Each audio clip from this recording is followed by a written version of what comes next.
Hey everyone, I'm Mariana and I am back with another Game of Thrones episode recap. As always, this is a spoiler discussion, so make sure you're caught up on the show before watching this video, and let's talk about Season 7, Episode 2, Stormborn. Overall, I thought this was a pretty good episode. I'm a little bit torn on it because things that I disliked about this episode, I really disliked, but the good definitely outweighed the bad. There were a ton of things that I enjoyed, and so many things happened in this episode, so much movement. There were also a lot of callbacks to previous episodes and to previous quotes from other characters, so that's always fun. If you are new to my channel, which in the past few days I have gotten quite a few new subscribers, first of all, welcome.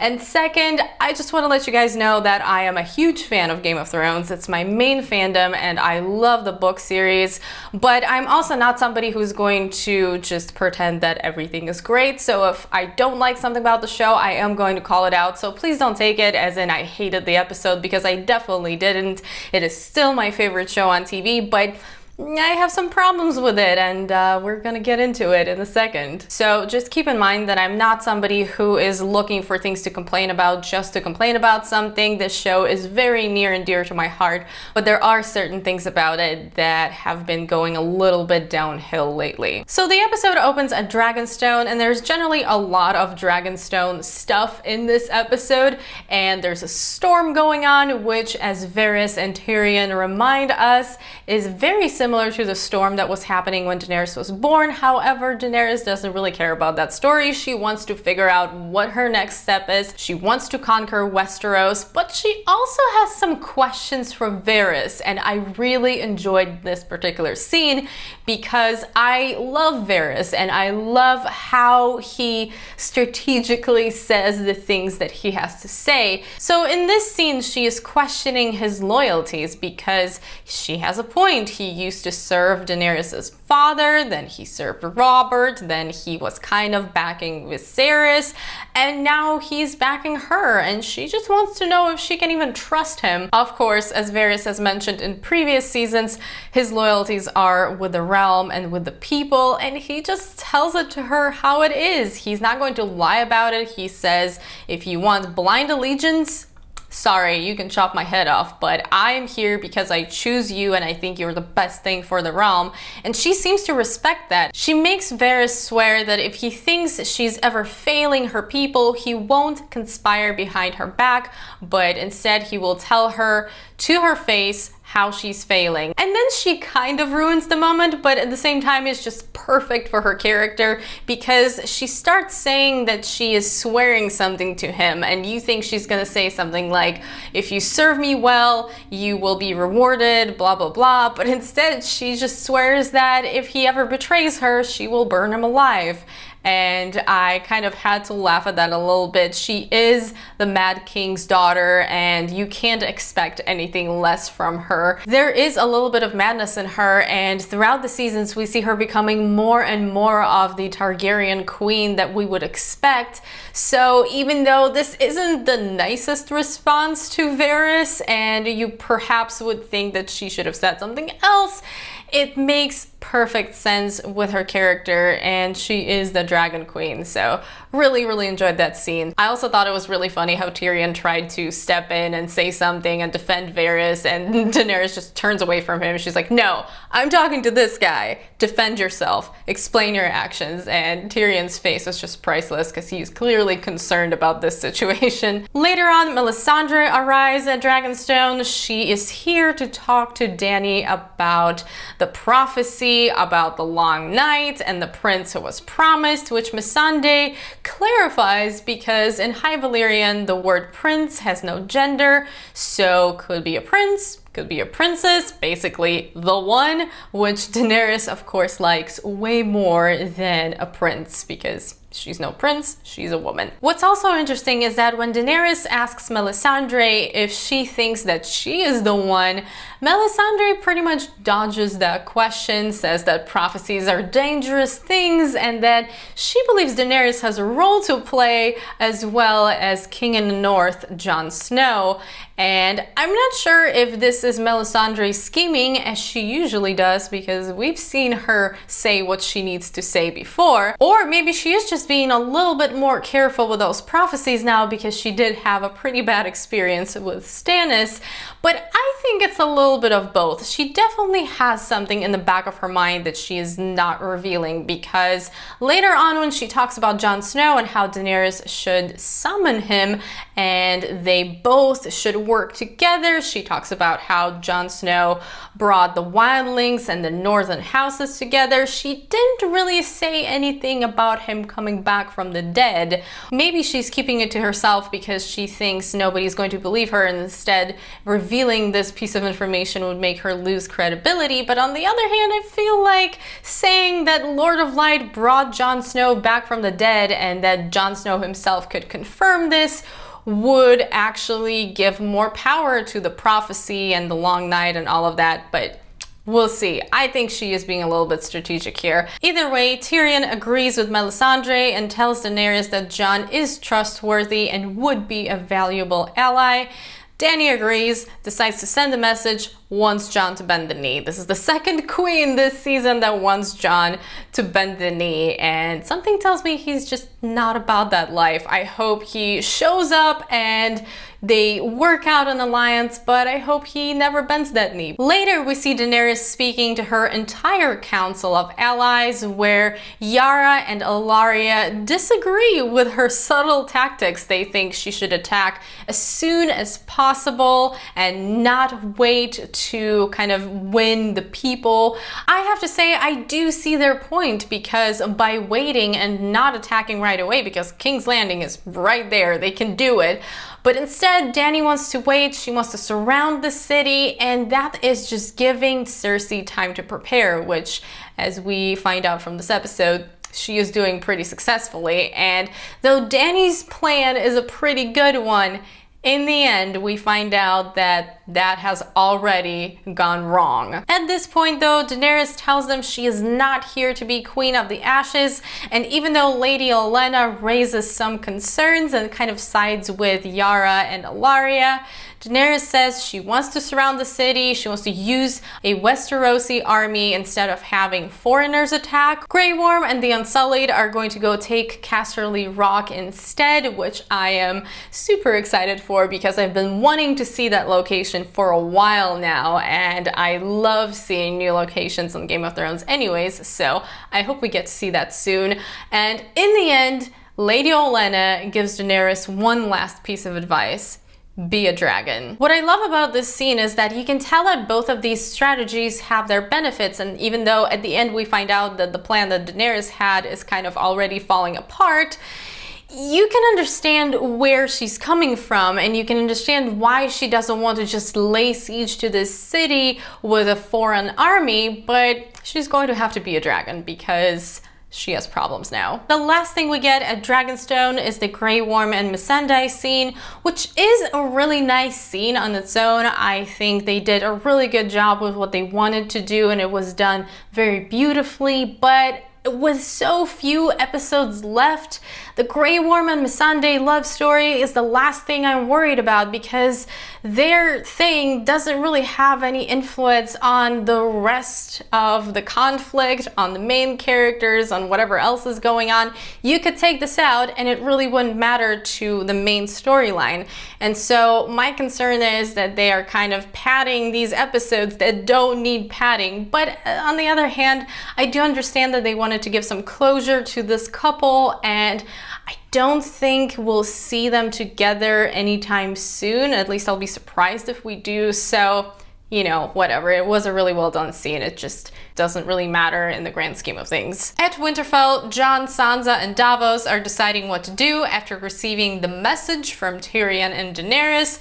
And look, he's asking her what she thinks. Are we proud of the two of them working together? Not really, because he decides to do his own thing later on anyways. Davos brings up the point that dragons could help kill the White Walkers, but him and Sansa still agree that Jon shouldn't go meet with Daenerys because it's too dangerous and could be a trap. Later though, Jon gets Sam's message about Dragonstone being full of dragon glass, which changes his mind, and that's where he decides to go against the advice of Sansa and Davos. They need dragonglass and allies, and so Jon is going to go and try to convince Daenerys to fight with them against the White Walkers. Of course, Sansa speaks up against him once again in front of the whole room. I have to side with Sansa here because from her perspective, they had this conversation and then he decided to change his mind and not tell her. The whole room is concerned as well because they did not have a great experience with the previous kings going south. So they're a little bit worried about this and they want the king in the north, but Jon pretty much tells them that the odds are not in their favor and that he has to go. He leaves Sansa in charge, to which she, of course, does not object. We also get this odd scene in the crypt where Baelish decides to have a word with Jon and tell him he's not Jon's enemy and that he loves Sansa like he loved Catelyn. Why? This writing makes no sense to me. The writing behind Peter Baelish has become one of my biggest gripes with the series, which makes me sad because if you've seen my previous Game of Thrones videos, you know that Peter Baelish is my favorite character. Not this Peter Baelish though. I love the clever, self-made man, 5 steps ahead of everyone, scheming Lord Baelish. That is the character I love. What the show has been presenting us with lately is not that person unless they magically somehow turn this around, which I doubt. I feel like it's pretty clear that they're gearing up to kill off his character this season, which I don't even know if I'm sad about anymore because he's such a shadow of his former self. His character in the show peaked in season 4 and it just seems like they don't know what to do with him anymore. And I'm pretty unhappy about this. Anyways, the crypt scene was weird and Baelish just continues giving everyone weird looks this episode, particularly when we see Jon and Davos leave to meet with Daenerys. At King's Landing, Cersei is trying to rally the lords, even those who are Tyrell bannermen, particularly Randyll Tarly. It was so interesting for me to see Cersei spin Daenerys' conquests to her advantage and portray her to be no different from the Mad King. She's not saying anything that isn't true about Daenerys. She just kind of spins it her own way and presents it to the room the way that she needs it to be presented. That is some good political scheming right there, Cersei. Jaime focuses on recruiting Randyll Tarly, hinting that he will be rewarded by becoming Warden of the South. We'll see how that goes. Later on, we see Qyburn take Cersei down to where the dragon skulls are to show her his secret anti-dragon weapon he's been working on. Am I the only person who didn't think this secret weapon was all that impressive? I do understand how it works and it fits within the world and dragons have been beaten before, so I get it, but when you say you're working on a secret weapon, I imagine something more exciting than a really intense spear arrow thing. Just tell me I'm not alone because I thought this was going to be something really messed up since we know what Qyburn can do with a mountain, but apparently it's just, you know, that thing that I guess makes sense but isn't really that exciting. Next up, at the Citadel, Jorah is being kicked out by the Archmaester because he is beyond help. Sam tries to speak up a few times, brings up a procedure he thinks can cure Jorah, but he keeps getting shut down, so he decides to secretly attempt the procedure in the middle of the night by himself. As I mentioned in my last recap, I do think he's going to be successful in curing Jorah because otherwise there's no reason for this subplot to be happening right now. I do have my concerns about Sam though because his face is just all up in that grayscale and it just seems very dangerous. It seems like he's not taking enough precautions. He is wearing gloves, but I would be wearing a mask of some sort in that situation. That's just me, you know, this deadly disease, maybe take extra precautions. Let's be honest, if George R.R. Martin was writing this scene, we would have Jorah's procedure fail and Jorah would die, but also infect Sam, and then Sam would have grayscale as well. But I feel like in the show, everybody's going to be okay, probably. Also, can we just stop with all of these cuts from gross things to food? We had this last episode, now we have it this episode. Please make it stop being a thing, because some people eat while watching the show. At least last episode, it kind of served to show passage of time. I wasn't a big fan of the poop and soup situation, but this time the pus and the pie, no, there is no reason for this. There were a few other ones that were not gross, which I'm fine with, but they're clearly big fans of these match cuts. Next up, Arya is on her way to King's Landing, and we get to see Hot Pie again. We haven't seen him in a while. The Frey pie reference was so funny when he's trying to tell her how to make these pies better, and she's like, I didn't do that. And he just wonders, have you been making pies? And she says, yeah, one or two. We know which pies you're talking about. But the real purpose of this scene is for Arya to find out that the Boltons are dead and Jon Snow is king in the north, so she finally decides to go to Winterfell. I'm so happy about this. If you've seen my previous recap, you know I was a little bit sad that she was going to King's Landing and not Winterfell, but now this is all fixed. My hopes for a Stark reunion are back. But I do think she's going to miss Jon because he obviously left. Maybe by the time she gets there, he will come back. We'll see, but I'm excited about this. After she leaves for Winterfell, she has another encounter, this time with Nymeria and the pack of wolves.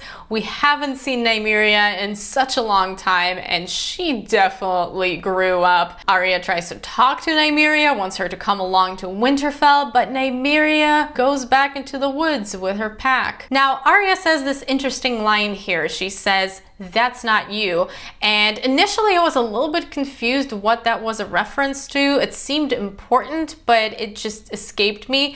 But after watching inside the episode, Dan and Dave actually offered an explanation, and this is a callback to season 1 when Ned tells Arya about how she's going to grow up and be a lady and marry, and Arya tells him, "That's not me." So this is Arya understanding that just like her, Nymeria has her own life now and she just can't be a castle direwolf anymore. So I thought that was really cute in retrospect. I do have a question though. Where is Ghost? Nymeria reminded me that Ghost actually exists in this series and he should be somewhere around Jon Snow, because I have forgotten all about his direwolf, and that's not a good sign because in the books, the direwolves are very, very important. I totally get it if they can't put direwolves in every episode. It's expensive, but just give some kind of reason about why this is happening, because the whole thing in the very beginning of the show, just like in the books, was that these direwolves are always with them, and yeah, Ghost is very MIA. He was MIA last season, and this season seems to be continuing that trend. I hope he shows up soon. And finally, the last scene, which is my biggest problem with this episode, and I'm sure you can guess why. It starts off okay, actually. We get this odd sand snake dialogue in the beginning, which is there to remind us that they're still around before two of them get killed later in this scene. And then we also see Yara and Ilaria flirting. The whole foreign invasion thing was just hilarious. They are interrupted by Euron's attack, which is the worst thing about this episode, in my opinion. You guys already know that I'm not a fan of this cartoonish villain slash Captain Jack Sparrow portrayal of Euron, and this episode just takes that to a whole new level. When I saw his ship advancing and this intricate design of the ship itself, it was so cool. I thought it was awesome. But then Euron comes down and he's yelling and laughing like a maniac. What is even going on? That was so over the top and ridiculous. The fight itself is also not done in the best way. First of all, it's in the middle of the night. Second, there is a lot of quick cutting and some shaky cam, which I just don't appreciate. I want to see the fight. I want to see what's going on.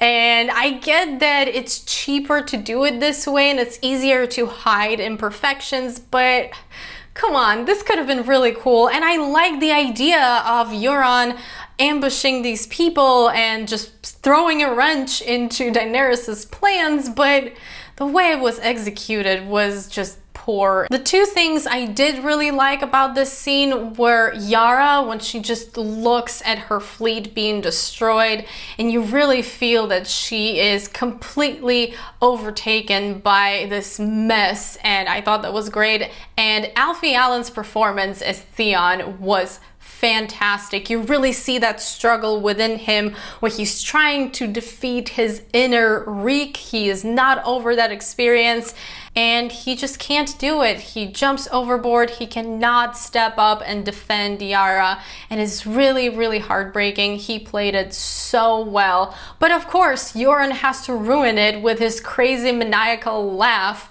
which what really surprised me is on Inside the Episode, once again, Dan and Dave said that this laugh is the character's encapsulation. It just, no, that is the opposite of who Euron is supposed to be. Maybe in the show that's the character encapsulation, but it's just ridiculous. And as I mentioned, over the top. I thought Ramsay Bolton was over the top. This guy is making me miss Ramsay Bolton, and that's just sad. I have seen in my comments that some of you are actually liking this portrayal of Euron because he has personality, but to me, it's just the wrong kind of personality. It doesn't fit within the story.